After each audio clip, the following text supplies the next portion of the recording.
Gunungan sampah setinggi 4 meter di jalanan menodai kecantikan kota Bandung. Gubernur Jawa Barat Deddy Mulyadi bahkan sampai menyentil wali kota Bandung Muhammad Farhan karena lambat menangani sampah.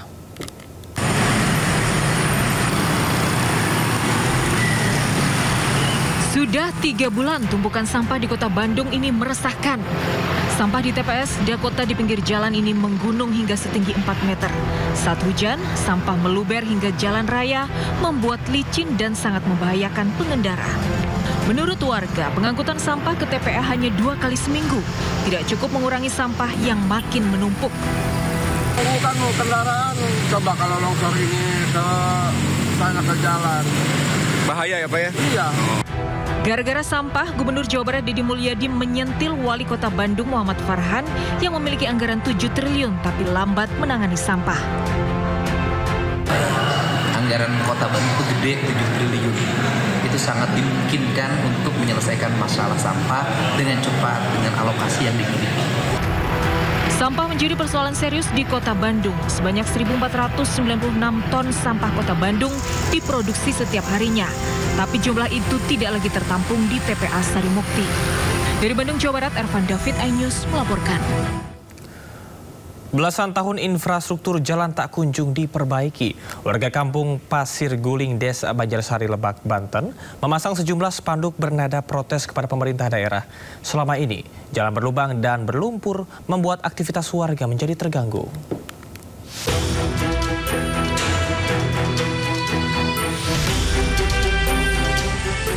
Pemasangan spanduk bernada sindiran terpampang di beberapa titik jalan poros Kampung Pasir Guling, Desa Banjarsari, Kecamatan Warung Gunung, Kabupaten Lebak, Banten. Warga mengaku belum pernah ada perbaikan jalan di kampung mereka. Padahal jalan tersebut merupakan akses penting untuk melakukan berbagai aktivitas, mulai dari anak sekolah, petani, hingga pekerja yang akan berangkat ke kota untuk bekerja. Kerusakan jalan ini sudah berlangsung lama. Terakhir kali dilakukan perbaikan jalan pada 2010 silam. Kondisi jalan poros desa saat ini rusak dan sering memicu terjadinya kecelakaan. Di saat musim penghujan seperti saat ini, banyak pengguna jalan, terutama bagi pelajar yang sering jatuh akibat jalan yang rusak dan licin. Cuman yang kami harapkan ya secepatnya pembangunan ini dilaksanakan. Apalagi kan sekarang di era modern lah ya, apalagi Provinsi Banten di mana letaknya lebih dekat dari Jabodetabek, namun secara pembangunan kalah jauh dengan daerah di Jawa Tengah, Jawa Timur, di mana jalan-jalan masuk ke desa, ke pelosok itu ya udah beraspal semua. Warga berharap pemerintah dapat segera memperbaiki jalan tersebut agar ketimpangan pembangunan antara desa satu dan desa lainnya tidak mencolok. Dari Lebak, Banten, Iskandar Nasution, iNews melaporkan. Pemirsa, warga digegerkan dengan keberadaan gunungan limbah batubara yang memenuhi lokasi bekas galian pasir di kota Cilegon, Banten. Dikhawatirkan limbah ini akan berdampak negatif terhadap kesehatan warga setempat.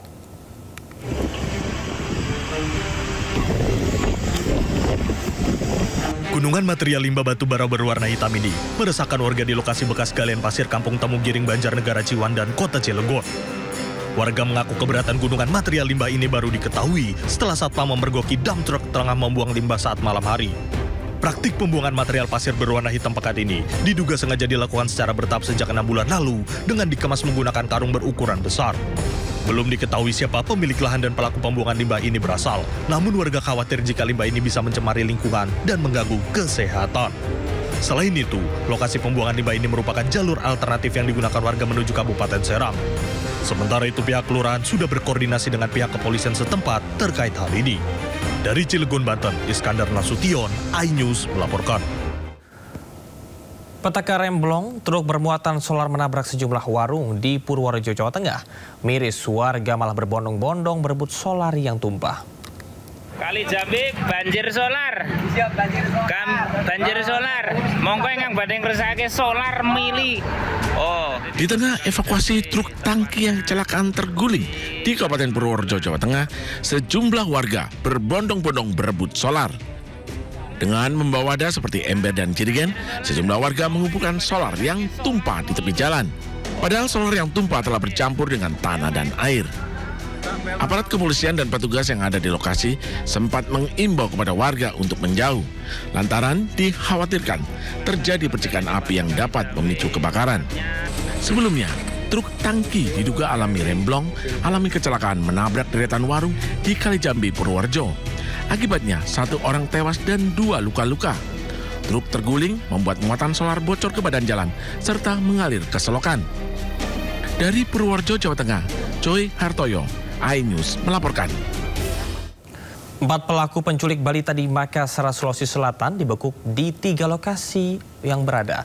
Para pelaku terhubung melalui grup di media sosial.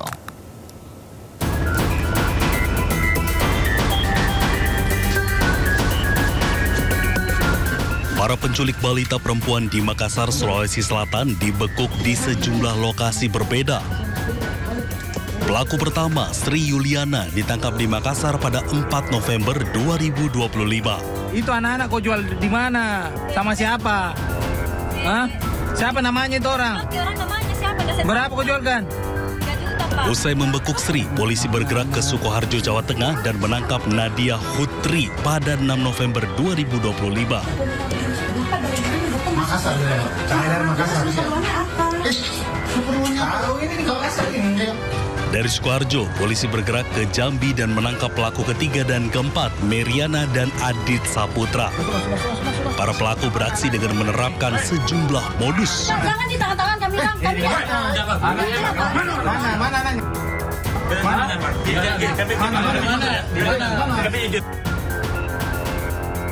Pelaku penculikan mengaku korban merupakan anaknya dan menawarkan adopsi secara ilegal karena kebutuhan ekonomi.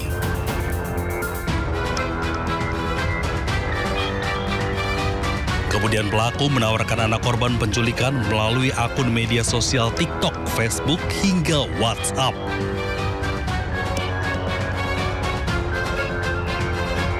Setelah mendapatkan penawaran, korban dari Makassar dibawa ke Jakarta sebelum akhirnya mendarat di Jambi.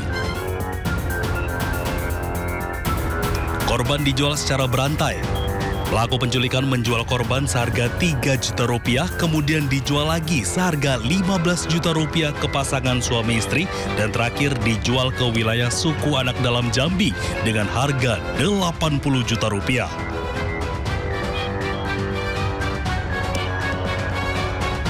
Dari hasil penyelidikan, polisi mengungkap korban sindikat penculikan dan penjualan bayi lintas provinsi sudah berjumlah 9 bayi dan 1 anak-anak.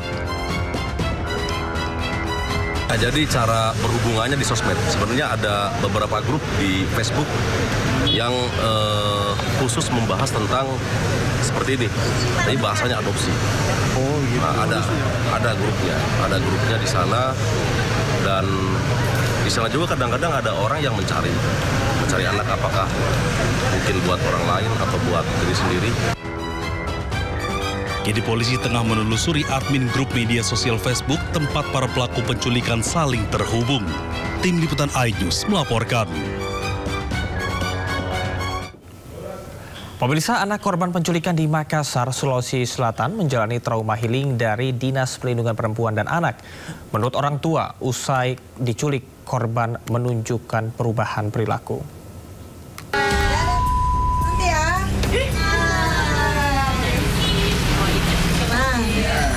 Balita korban penculikan di Makassar menjalani trauma healing dari Dinas Perlindungan Perempuan dan Anak di rumahnya di Kota Makassar, Sulawesi Selatan. Upaya pemulihan dilakukan melalui layanan trauma healing khusus anak dan keluarga dengan pendampingan psikolog serta psikiater profesional. Pendampingan dilakukan sebagai bentuk penanganan awal agar korban tidak mengalami trauma berkepanjangan. Kami di sini datang untuk penanganan trauma healing. Jadi lebih ke pendekatan ke anak, jangan sampai ada trauma dan sebagainya. Ini tahap pertama, karena kemarin beberapa hari ini kami tidak muncul dulu dari kepolisian karena terlalu banyaknya orang. Ya, jadi alhamdulillah sudah berjalan dan ini akan bertahap terus. Jadi kita mulai dari asesmen tadi, kemudian kami konseling masuk ya dengan trauma healing. Jadi kita mau melihat apakah anak ada trauma atau tidak, tetapi kami nggak bisa jawab sekarang. Sementara itu, menurut orang tua, korban merupakan anak yang aktif dan mudah akrab dengan orang lain. Namun kini menunjukkan perubahan perilaku usai menjadi korban penculikan. Dia kan biasa dia memukul pelan, dia agak-agak keras sedikit. Oh gitu, berarti lagi agresif.